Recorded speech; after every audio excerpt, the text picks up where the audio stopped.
So it's once again that time of year when Xanax consumption rises and family homicide detectives see a tenfold increase in their caseload, but it's not just the fact that the holidays dump an undue amount of stress on everyone. It's the idea that the year is finally over and you've lost just a little bit more of your youth, further solidifying the fact that you're on a downward spiral towards inevitable nothingness. But while some of you may give up each year and wait for death to take you, the rest of us combat this annually by putting together end-of-the-year lists of all the top shit from the last 12 months. It's a desperate grab to hold on to any vestige of the past that we can, and I'm not above letting you all wallow in self-defeat and nostalgia-based depression, but I've been told by the higher-ups that it's high time I vomit forth a Game of the Year article. Now, if you suffer from advanced synesthesia or are somehow so pants-on-head retarded that you got your eye and ear holes mixed up, let me clarify that yes, I have decided to try a new medium, and no, you probably won't like it, but I figured I can still sleep soundly even if I offend all three of my readers, so close your eyes and lean back as I serenade you with a voice as decadent as Gilbert Gottfried with a sinus infection. So as some of you may know, List of 5 and I go together like Willie Nelson in Colorado, but there's something inherently wrong with doing a Game of the Year feature and including more than just one game. It feels disingenuous, and while I respect my fellow authors in the same way that I respect your mom, I just can't wrap my head around listing the year's top 157 games and calling a lot of them gems. Listing a top 10 is like saying you love all your children equally. Sure, it makes them all feel good and no one can get mad at you for picking favorites, but we all know there's one over the others you'd rather save from a pit full of venomous snakes.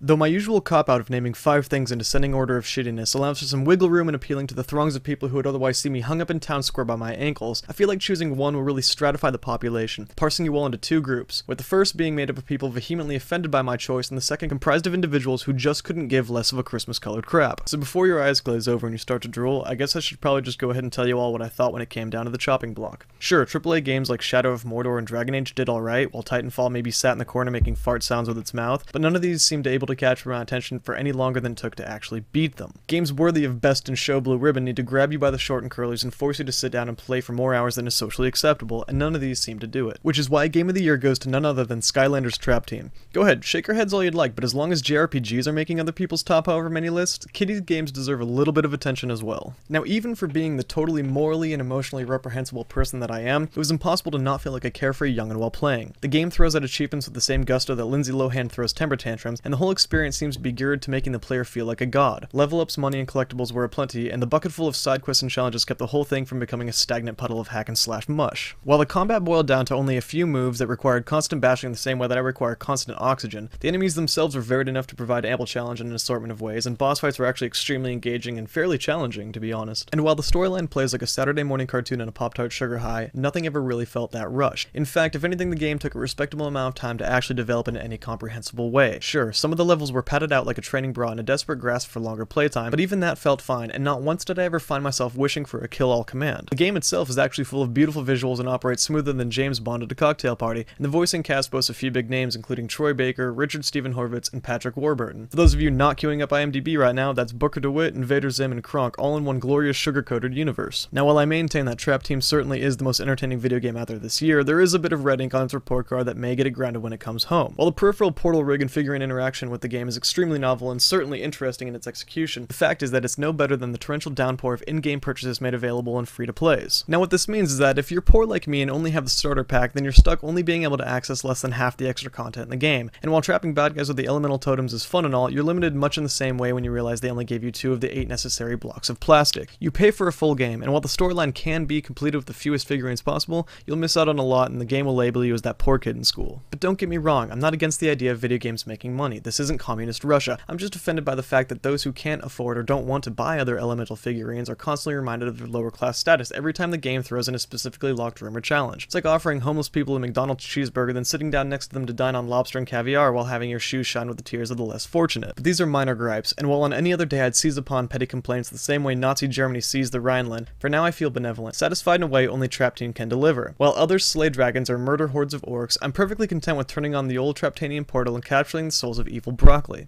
Am I an adult? Sure. Am I immature? Most definitely. But I assure you, neither of these factors came into play when it comes to Skylanders, because for once it's just clean fun. The lack of exploding heads and killable hookers actually felt good, and though that feeling has long since been pushed down to the sludgiest parts of my ruined psyche, the memory remains and I can say with full confidence that this was the most fulfilling gaming experience of 2014.